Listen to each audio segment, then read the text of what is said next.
Sheva, Israel National TV, and Or Olam, the Center for Biblical Zionism, present Ari Abramowitz and Jeremy Gimpel.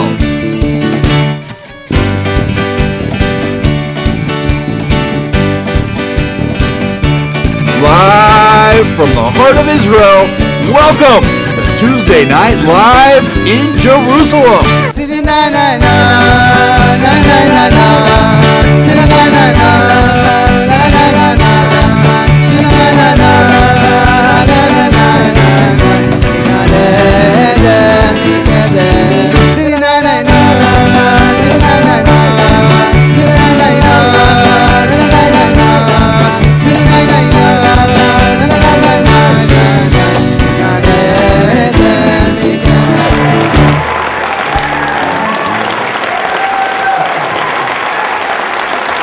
Shalom, everybody, and welcome to Tuesday Night Live in Jerusalem. So, a couple days ago, I find myself at the wedding of two beautiful, holy, incredible, very special Jews on the peak of Mount Scopus in Jerusalem. Now, Mount Scopus, it overlooks the beautiful rolling hills, the old city, the Temple Mount. It was breathtaking. Now, the bride, her father, was the rabbi who was officiating the wedding. So as you can imagine, he was fighting off tears, he was getting choked up, everyone was getting choked up. The bride's sisters were bawling. I mean, how could they not? Their father was officiating the wedding of their sister. It was really touching, it was so beautiful. But the groom, he's what this whole presentation is about in my mind, because he's such a special guy. I met him a couple years ago when he was here in Israel visiting from his home in Thailand. Now, by his own admission, he was a relatively secular, disconnected, assimilated Jew. And never in his life would he think that he would end up marrying a girl here in Jerusalem, making his life here, but there we were at his wedding. But what was so noteworthy about this wedding were the groom's parents. You see, his religious wedding, the religious ceremony with the chuppah, with the kittel, the white robe he was wearing, was just as foreign to them as the religious lifestyle that he decided to take on himself. I spoke to his brother beforehand, and his brother said, I was warned about these religious weddings. I don't really know what to expect. I heard that the guys dance in circles with the guys, the girls dance in circles with the girls. The whole thing sounds a little strange to me. I said, it's going to be the best wedding you've ever been at in your entire life. But let me just give you one piece of advice. Go and pick your brother up on your shoulders. You see, his brother is a dominant, strong, massive guy. And he said, I don't know, I have a hernia. I ripped it open. I don't know if I can do that. I said, oh, please, you'll be fine. It'll be great. You rip it open. We'll just stuff the intestines back in, sew it up. Just do what you got to do. So we're waiting for them to come out. And finally, the bride and the groom come out. And there's an explosion of energy. People are dancing. People are singing. People are juggling flips. It's incredible. And in swoops in the groom's little brother, and with superhuman strength hoists his brother on his shoulders and dances with him for 5 minutes. It was a feat that I could not ever believe. Now, it was such a special wedding. There was so much fun, and I was thinking, how am I going to make the bride and the groom smile and laugh? Because it's a mitzvah to bring happiness to the bride and the groom on their wedding day. So I was thinking about doing my patented belly flop. I've done this before. I go and I jump up in the air and I land flat on my face. And although it does hurt, it's really funny, it gets laughs, but the last time I did it, my shoulder hit the ground first, and I couldn't move. I was actually dragged off the dance floor. So I nixed that, and I was thinking, plan B is always to take a big vase of water and go offer it to them and then just dump it over my head. But the chances of an elder of the wedding slipping, breaking a hip, it just wasn't worth it. So I thought maybe Jeremy wasn't there. I'll steal his shtick, his trick. What does he do? He goes to the table, grabs the flowers, shoves them into his mouth, eats them. And I was going to do that. I was looking at the flowers. I was weighing the options. But my gag reflex is so sensitive that I couldn't take the risk of throwing up my freshly eaten egg rolls all over the bride. So I just decided this wedding, I was going to take the normal route, be a normal person, and just dance and have fun, because the last thing that this wedding was lacking was happiness and fun. But like so many weddings here in Jerusalem, I always feel a little twinge of pain. Pain for the other half. The other half of Jews that are so disconnected and so assimilated that they don't understand the gravity of the error that they're making by marrying out of the Jewish nation.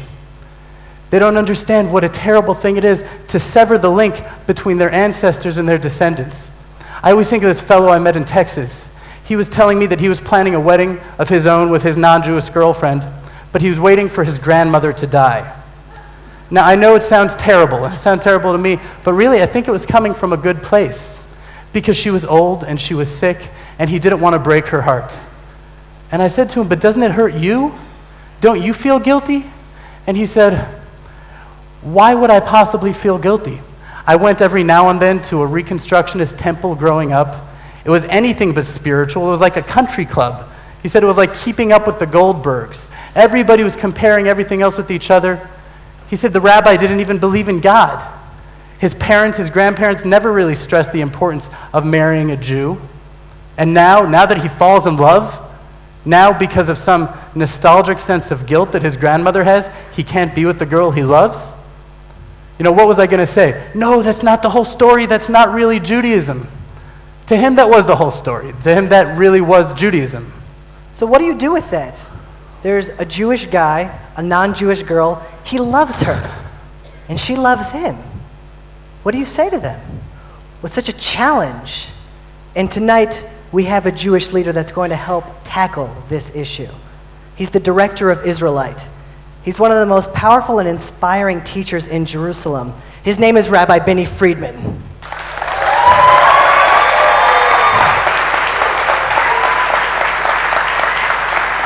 When discussing how to combat assimilation, and when people ask me, why is it important to be Jewish? Why be Jewish? What's so special about the Jewish people? I feel though a non-Jew says it better than anyone. My mother gave this to me when I graduated high school. Written by Mark Twain, a non-Jew in America. Harper's Magazine in 1899 asked Mark Twain to write an article about the Jewish people. Asked him, could you do this without any bias? And he said, I believe I can. This was in 1899, and this is what he wrote. If the statistics are right, the Jews constitute but 1% of the human race. It suggests a nebulous dim puff of stardust lost in the blaze of the Milky Way. Properly, the Jew ought hardly be heard of. But he is heard of.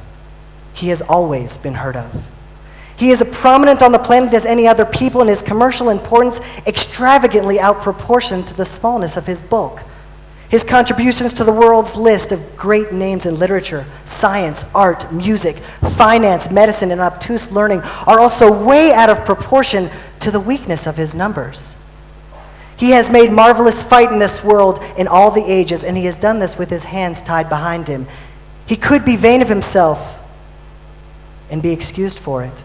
The Egyptians, the Babylonians, and the Persian rose, filled the planet with sound and splendor, and faded into dream stuff and passed away. The Greeks and the Romans followed and made their vast noise, and they are now gone.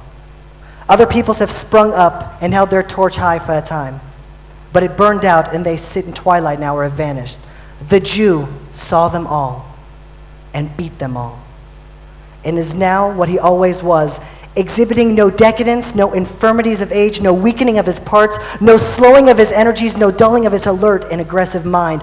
All things are mortal but the Jew. All other forces pass, but he remains. What is the secret of his immortality? Why be Jewish? Because it's magnificent to be Jewish. Because it's special and wondrous.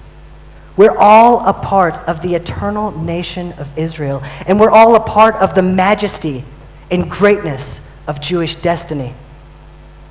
Tonight, we want to call on all of our brothers and sisters around the world and say, keep the flame of Judaism burning bright. Our grandfathers and our great-grandfathers sacrificed so much for us to be here today. Our lives in Israel are the living dreams and hopes of centuries upon centuries, generations upon generations. If there was ever a time to join the Jewish people on this marvelous journey, it would be today. Don't break the link of our heritage. And if Judaism doesn't mean much to you, come to Israel and find out more about who you are. You don't owe it just to your ancestors. You owe it to yourself, because you're a part of the most amazing people that has ever existed on the face of the planet.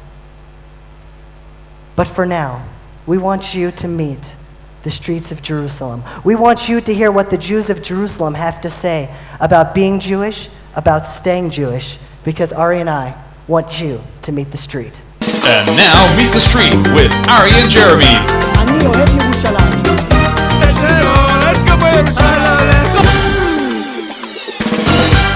So what's the best way you think to fight assimilation? Marry a Jew.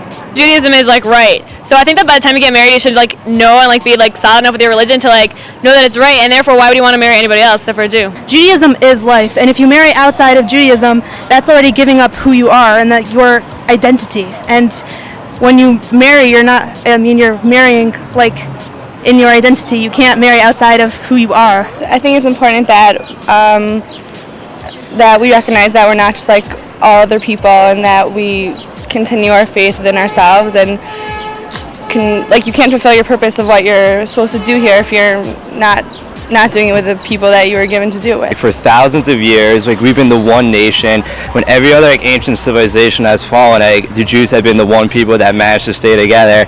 And I think an important part of doing that is maintaining, the central core family belief, because, once you have a Jewish person and a Catholic person marrying, and you're saying to your kid, you could be Jewish, you could be Catholic, and, you're taking away the fact that this isn't something we're necessarily given as a choice. We were born Jewish, and it's just something that, we have to accept and, live our life based on. So you just have to show, people like your family, that this is what's important. Would you ever marry a non-Jew? No. I don't think so. Not even Brad Pitt? No. Doogie Howser? No. John Candy? Nope. I respect your resolve on the issue. If we're going to preserve our identity, we have to do it. It's a feeling that I need Jewish because I'm Jewish and it's something connected to my soul. Voulez-vous croissant? Croissant? Croissant. Pourquoi croissant? Chevrolet? Chevrolet? Soupe du jour? C'est quoi ça? Ah, croissant. C'est quoi ça? Perrier. C'est quoi? Perrier. Ah, croissant. Oui.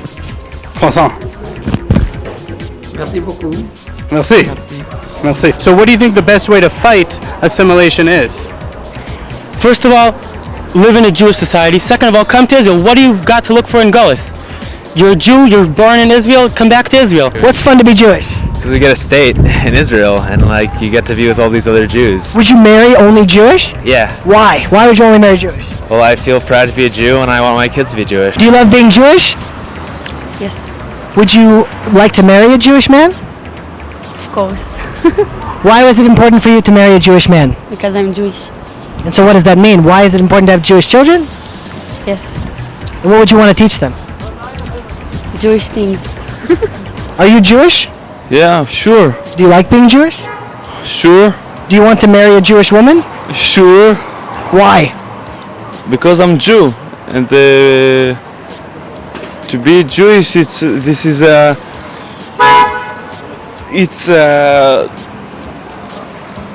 can't speak in English. God bless you. Like every other religion, no matter how strong they are, they've always been wiped out. So I think Judaism is really just like life. You know what I'm saying? What she said before, it's life. It's everlasting. It's insurance that you have it in with the master of the universe. We have to fulfill and become closer to God as much as we can every single day with everything that we do. We keep going on. You know what I'm saying? And I think that's what it is. It's like God is on our side, and we know what we're doing, and we're united in a way that no other nation is. What do you think is the secret to our survival?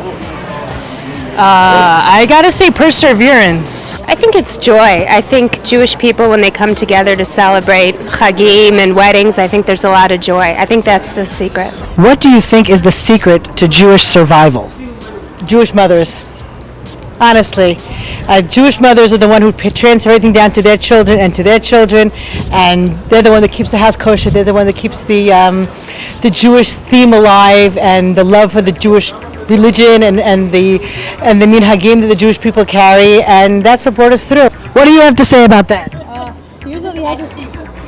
She's sleeping. If you're proud to be a Jewish person, I think that'll come through to your children, and I think in any place where they are, any place in the world they find themselves, they will act as Jews, they'll be proud of their heritage, they'll pass their heritage down to their children. Are you Jewish? No.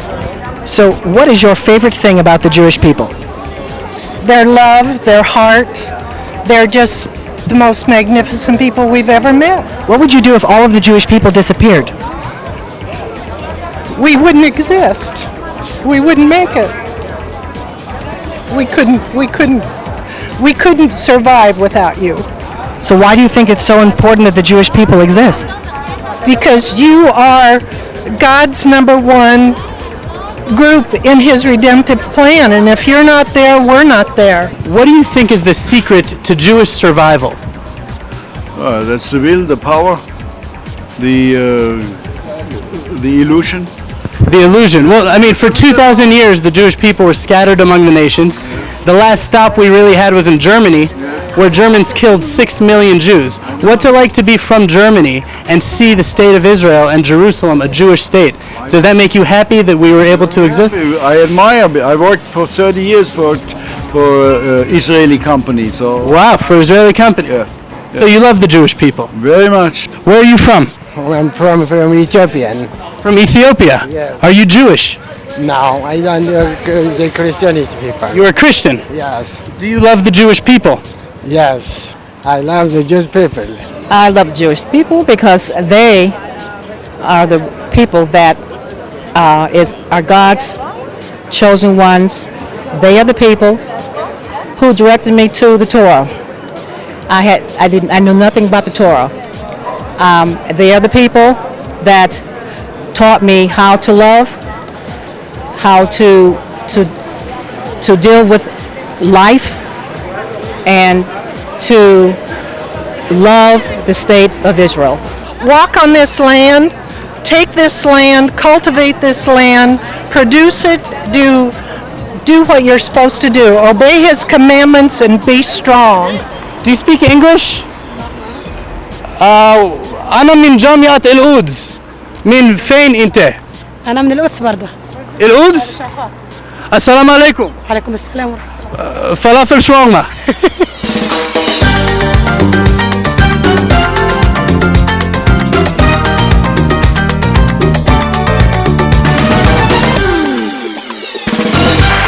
Shalom and welcome back to Tuesday Night Live in Jerusalem.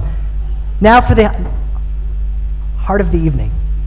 We have Rabbi Benny Friedman with us tonight, the director of Israelite in the Old City, the Rosh Hashiva of Yeshivat Oraita, one of the most inspirational speakers I've ever met and one of the greatest storytellers I've ever heard. So tonight, please give a warm welcome to Rabbi Benny Friedman.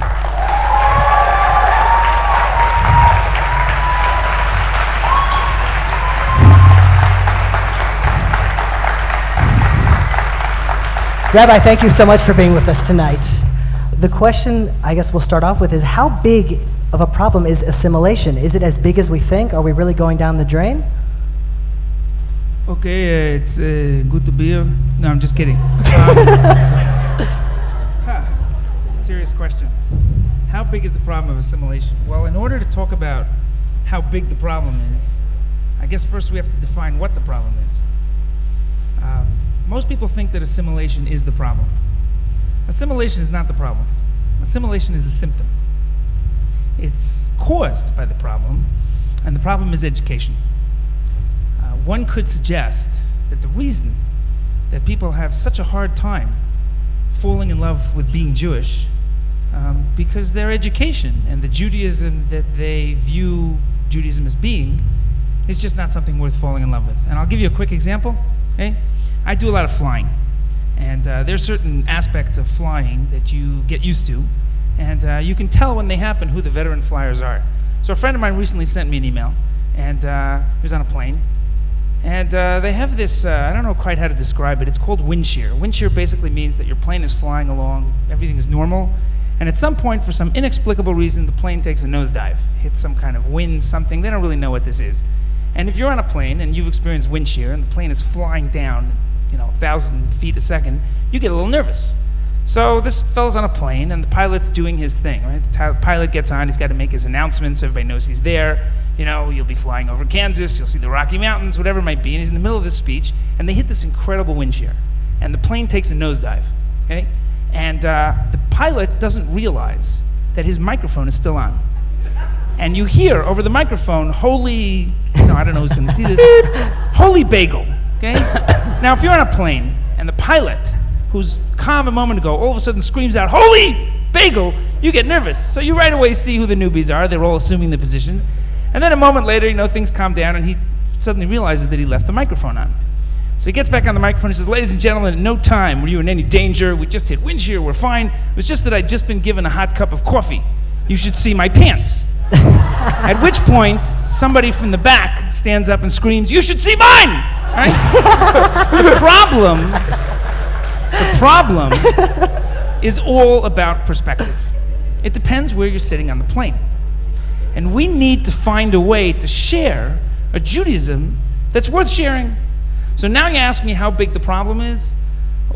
Just as an example, we've begun a program at Israelite. It's called Oraita. It's a one-year program post-high school. And as a result, I've been visiting high schools here in Israel and especially in America. I have yet to find a Jewish high school that doesn't have a significant number of students who have spent the better part of their youth studying Judaism who are not completely disaffected. And if we don't find a way to communicate a Judaism that's empowering, that's relevant, that's inspirational, then the overwhelming majority of the next generation will have no interest in being Jewish. That's the challenge. So we're wondering then, what's the way? Like, what is your approach to solving this problem? Okay, I think probably one of the challenges, Rav Kook, who was the first chief rabbi of Israel before it was a state, believed that everything comes into the world for a reason and that there's beauty and sanctity to everything. So somebody once asked him, well, if everything is holy, what's holy about atheism? Like, why do we need atheism? So Rav Kook suggested that the atheist comes to teach the world something. Because what is the atheist basically saying? He's saying that if this is the God that you would have me believe in, then I'm not interested, because God has to be better than that. And the truth is that the atheist is right. God is better than that. In fact, the God that the atheist isn't interested in, I'm not interested in either. I just think that that's not really what God is all about. I think the same is true about Judaism. We need to share a Judaism that's much more beautiful and much more inspirational. And I emphasize the word share.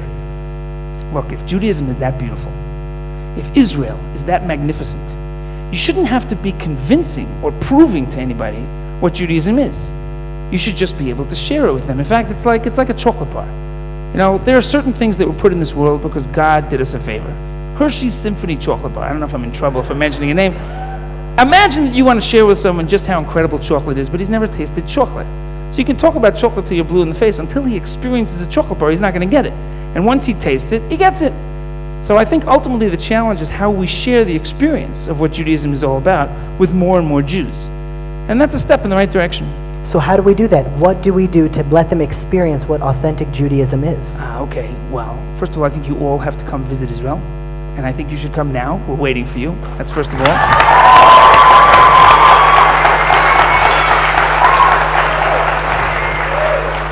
Second of all, I think that that those of us who love being Jewish and find Judaism relevant have to learn how to share it. And I don't think we do a good enough job at that, And third of all, I think that there are so many, look, we're a blessed generation. For 2,000 years, we've been wandering the face of the globe. And today you can get on a plane, and I guess the people in this audience know that, and for $9.99, you can walk in the whole city of Jerusalem. You can stand in the Golan Heights, in the Valley of Tears, and witness a place where the Jewish state survived, where one battalion held off entire brigades of Syrian tanks in 1973. You can stand on the Kinneret. Wherever it is. And, well, you can't stand on the Kinneret. That was done, and, that's different. But, Lake Kinneret. But I think the first challenge is that we have to empower people and share with people and offer people the opportunity to come. Once people come here, there's such a plethora of opportunities. I also think, by the way, that the internet and the web, and we could get going and use up our time. Well, how could the average person go and share this knowledge without seeming like a missionary? What should they give out books? What would you recommend as far as? One of the interesting challenges. We once had a student at Israelite, and we were doing one of our retreats, plug, and we were sort of going around this circle, a whole bunch of students of every Jewish variety you can imagine, and this girl was sharing sort of what she got out of this Shabbat experience. And she said that she had been in a very traditional high school in Brooklyn somewhere, doesn't matter what it was called, And she was describing to us sort of at what point she really took a turn in a different direction. She came to, the school in the morning, and they had a traditional prayer service, what they call davening, and she was just not into it. It wasn't her thing. But she was there, and she was respectful, and she was standing there, and she had the prayer book open, the Siddur, and one of the teachers came over to her and said, I don't know, we'll call her Rachel, you're not davening, you're not praying. So she said, well, I'm here, I'm not davening, I don't really get it, but I'm here. So the teacher says to her, well, you have to daven. So the girl says, well, you can't make us daven, you can't force us to do this. So the teacher says, no, that's not true, this is part of the curriculum, and we expect you to be respectful. So the girl says, well, I am being respectful, I'm here, I'm holding the prayer book, I'm not bothering anybody, but you can't force me to pray. So the teacher says, yes, we can. This is part of the curriculum, and if you don't do the prayer thing, right, then we'll ask you to leave the school. So of course the girl said, well, you can't force me to pray. So they expelled her. Now you got to think about this for a minute. What's the issue here? First of all, this girl is probably the smartest girl in the room, because she's recognizing that she's involved in something that doesn't make sense to her and that troubles her. But the real challenge here is the teacher. Because you can't blame the teacher, because I think possibly at the root of that dialogue was the fact that the teacher had no viable way to explain why this girl could find prayer to be a meaningful experience. Right? I mean, most people walk into a synagogue and they assume, at best, that the goal of being in the synagogue is to ask God for a whole shopping list of things. Let's assume for the moment that you're in a synagogue because you really want to ask God for something that you find meaningful. Somebody's sick and you want them to get better. But then you stop to think about it. Well, you have to go to synagogue to ask God to make somebody better? Doesn't God know what you want? In fact, who made the person sick to begin with? God. So you really should wake up in the morning and say, listen, God, I don't know what you're doing, but whatever it is, keep up the good work, and that'll be done. Be the shortest service in history. Everybody would love it. So what's the point? I think what we need to do is to begin to ask ourselves honestly, well, so what are our questions? Why is it that we're not inspired about what we do? You can't share something as inspirational until you find it inspirational. And the question is, how much do we really want that? How important is that to us, right? So that's at least the beginning. So if someone is now being challenged, they're thinking of intermarrying, they have a child that's thinking about they're just disenchanted with Judaism, what would you recommend they do? Okay, well, obviously that's a question that very much depends on the specifics of the case, but I'll give you just as a broad perspective. I think very often the challenge is that we know the implications of the choices we're making, that we understand what it is we're giving up. I've met people very often, and I think, by the way, part of the challenge here also is that very often when we're trying to communicate sort of messages along this line, people find that to be very judgmental. Imagine if you're sitting with a couple, and this was your example from before, she's Catholic and he's Jewish, and somehow they got in front of the rabbi, right? And you're trying to say something to them. What is it you're trying to do? What's your goal? So in my perspective, I just want to know that the people that I'm sitting with at least understand what it is that they're giving up, right? And that's a very big question. What is it that they're giving up? Do they care that they're giving it up, right? Very often someone will say, well, we'll give our child a choice. They'll get more for the same buck. They can learn about Catholicism, they can learn about Judaism, right? And that's, of course, very difficult because it's difficult enough to bring a child up as a Jewish child if you have two Jewish parents. If they're getting a mixture of both, are they really getting either? So the dialogue really is about what it is that you have to offer and what it is that they're giving up. But I think on a deeper level, I think that people become impacted in these discussions because they feel that they've met someone who sees something that they haven't quite seen. And that's a very difficult question. In fact, we have time for an example? Yes. I'll give you a quick example. I once get a call. I was, it doesn't matter, I was in a conference, and I kept getting messages from this fellow. I didn't know who he was, and I just didn't have the time to return the phone call. But 10 messages in one day. So I finally managed to call this fellow back, and didn't know who he was. I thought maybe somebody I knew. I didn't remember. So we get on the phone. I said, hello, I'm Benny Friedman. Can I help you? So the guy on the other end of the phone says, well, I am told you are the one to stop an intermarriage. I don't know if that's true, but fine. So we get into this discussion, and it turns out that his son is seeing this non-Jewish girl, and that's an interesting question, whether that's really my speed, but okay. So I said to him, well, look, I don't know your son, I don't know the girl, I don't know you, but I'm always happy to talk to anybody. How serious is this? So he says, well, they're engaged. I said, okay, well, when are they getting married? He says, in 2 weeks. I said, okay. So I said, look, I'm happy to meet with them. I'll meet anybody, but I don't know that I'm going to, but okay. So, of course, go get a guy who's 2 weeks before his wedding to meet the rabbi, right? Turned out that this father was not planning on attending the wedding. Put aside for the moment whether that's right or wrong. It's a very difficult question, a lot of pain involved. So I said to the father, listen, I'll tell you what. I don't know this fellow. I don't know if he'll come to see me. I don't know if we'll get together. But you got to be willing to give something up. So I'll tell you what. I'll tell your son on the phone that if he agrees to meet with me, you'll go to the wedding. Are you willing to do that? So this guy, after some cajoling, agreed, and that's what we did. So we got together for an evening, and we were on the west side of Manhattan, and we have this whole discussion, and we ended up in a synagogue. And the whole discussion was not about whether I thought, it had nothing to do with the girl. I'm sure the girl was a wonderful girl, and this was a really fine fellow. And his question, of course, well, why shouldn't I marry somebody who's not Jewish? Nobody ever gave me a reason to love being Jewish to begin with. So we get into this whole discussion, and we end up in a synagogue. And I had arranged in this particular synagogue, which shall go nameless, or I'll never be invited there again, but I arranged for the main sanctuary to be open. I know the people in the synagogue. And I arranged for the ark to be open, okay?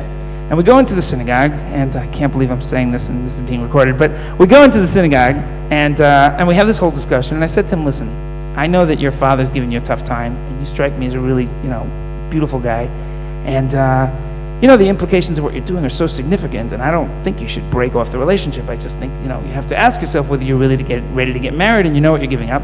So give yourself a little test, There's a Torah scroll in there. You grew up as a Jew. Everybody knows what a Torah scroll is, okay? And I take out the Torah scroll, and he's holding the Sefer Torah, and I said to him, it's hard for me to communicate why it is that someone like you who I've never met, right, I can still love, and that it would mean so much to me if you would consider how wonderful it could be, to be Jewish, to have Jewish children, etc. So I said, you have to ask yourself if that's important to you. If it's not important to you, so then let it go and move on. Guilt isn't good for anybody. But if it's really important to you, then before you move on and make this decision, take some time. Lots of people put off their marriage. So I said, look, I can't bear to watch this, so I'm going to walk out of the sanctuary. And I'll come back in half an hour, and you don't have to be here. And if you don't care about Judaism one way, and you think the whole thing's ridiculous, then just leave the Torah scroll on the floor. So I want you to know that if I come back to the sanctuary, I checked, there were no services in the next half hour. If I come back to the sanctuary and the Torah scroll's on the floor, I'm going to have to fast for 30 days. That's Jewish tradition. But I'm willing to do that, right? That's how much I care about you. If you can't put the Torah scroll on the floor, then that means that something's bugging you. You got to ask yourself what that is. What you do with that is up to you. Do not try this at home. Okay? I've never done this again. I came back to the synagogue. The Torah scroll was back in the ark. It was closed, okay? And this guy had gone. And I debated, should I call the father? Should I not call the father? So I didn't call. And I figured, life will lead me to wherever it's supposed to lead me. And about 3 weeks later, I get a call, not from the father. He never called me. I don't know what happened there. But the boy actually called, and he ended up coming to Israel. He didn't marry this girl, and he's today living somewhere in Israel. That's another story. So you never know. You're a gambling man. Yeah. You never really know, but I do think that there are two issues that are critical. One of them is how we view our fellow human being. Essentially, what you're saying at the heart of these discussions is that someone has a different perspective, and you disagree with their perspective. That's a very difficult thing to say to somebody. It's especially difficult if you're saying it or sharing it or communicating it with someone you've never met. You can only disagree with someone, it's just an opinion, when you first respect where they're coming from. You have to really respect where a person's coming from, and they have to sense that you respect where they're coming from. Then you have a right to disagree with them. And I'll give you an example, okay? I hate the labels. I think labels are a terrible thing. I think we put ourselves into boxes. Are we Orthodox? Are we Reform? Are we Conservadox, right? Those labels didn't really exist in the same way 1,000 years ago. The word religious is a very difficult word. What does religious mean? Who do we define as religious? I would like to think that when you think a person is religious, you immediately assume that he never slanders his fellow human being. You immediately assume that he's so respectful of his parents. You immediately assume that when you run into such a person, this is a person you want to be around. I don't know if that's true. But okay, in Jewish tradition, by the way, to the best of my knowledge, you do not find in traditional sources the word religious, because to be able to judge the totality of a person, you just don't find that. You can judge an action. But okay, but let's assume for the moment that a person, is coming from a different perspective. So we'll use a label for the purpose of this discussion. Take the Reform movement. Now, the Reform movement came on the scene a couple hundred years ago, and they had very good intentions. right? The world had locked us up into our ghettos for almost 2,000 years. And in that process, we had developed a system of ethics, of love for our fellow human being that was to be modeled. And now the ghettos were opening up. We were able to own land. We were able to vote. We were able to be a part of society. So came along a group and said, let's join society. Let's share with them the beauty that we've discovered, the ethical world that could be. And in order to do that, let's assimilate into the world. Let's meet them in the boardroom, in the bedroom, everywhere. And let's be part of them. In fact, the original Reform movement actually had their rabbis taking off their kippot, because that way they weren't separate, but a part of society. They removed all mention of the land of Israel from their prayer books. They were vehemently against, by the way, the establishment of the state of Israel, because they did not want to see another Jewish ghetto be created. Let's be one, right? Imagine there are no peoples, right? John Lennon. Now that's a beautiful idea. And before you can disagree with it, which I do, you have to respect where it's coming from. That's beautiful. Once you respect where it's coming from, then you can disagree with it theologically. And by the way, that's the difference between a disagreement and an argument. So I think the same is true as individuals. Too often I've seen people who are so dogmatic about how they view Judaism, religion, tradition. Let's not get personal. Right? You know, and it comes off as such a judgment. In fact, sometimes, you know, you meet a guy, I've met students who, you know, became more involved and sort of deeper enmeshed in Jewish tradition, and sometimes they become very dogmatic, and you'll hear somebody talking to someone who's new to Judaism, and you have to take that person aside and say, you know, if you had met you 5 years ago, you wouldn't be a traditional Jew today. So that's a challenge. We have to learn how to let go a little, how to make it about sharing and not about convincing. Rabbi, thank you so much for being with us tonight. Thank you, Rabbi. Pleasure.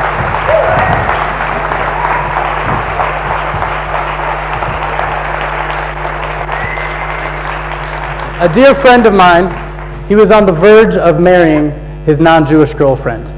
And much to my shock, I couldn't believe it, he received almost no objections, no problems from any of his friends or his family. They all really strictly adhered to the Western philosophy of live and let live, or whatever makes you happy.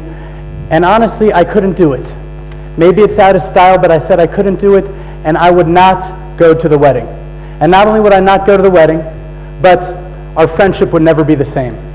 And we had discussions, and we had arguments, and we had all sorts of dialogue for a long time.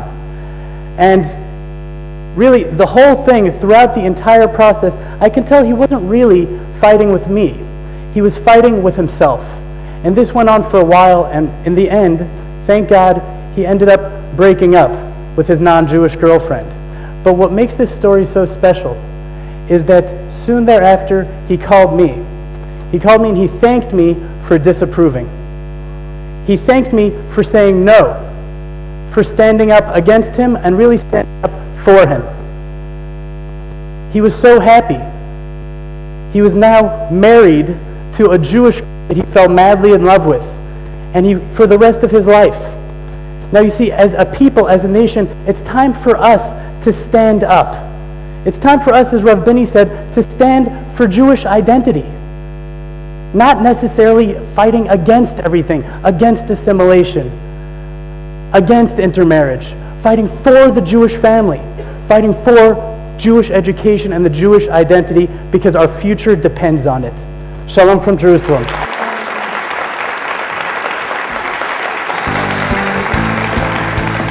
Am Yisrael, Am Yisrael, Am Yisrael Chai. Am Yisrael, Am Yisrael, Am Yisrael Chai.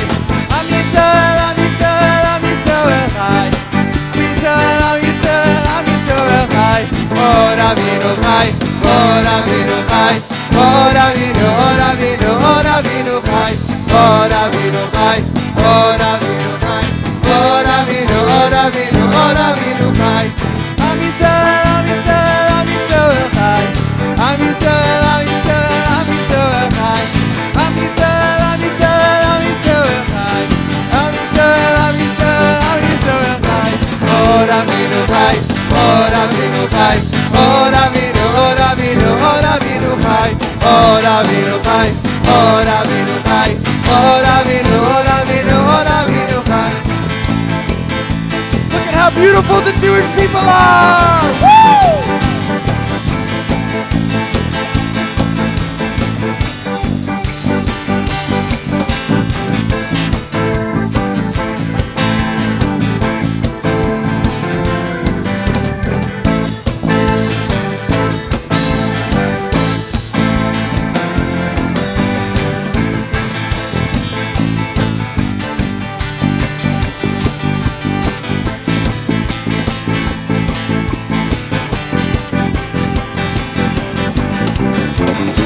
Ora vino chai, ora vino chai, ora vino chai, ora vino chai, ora vino chai,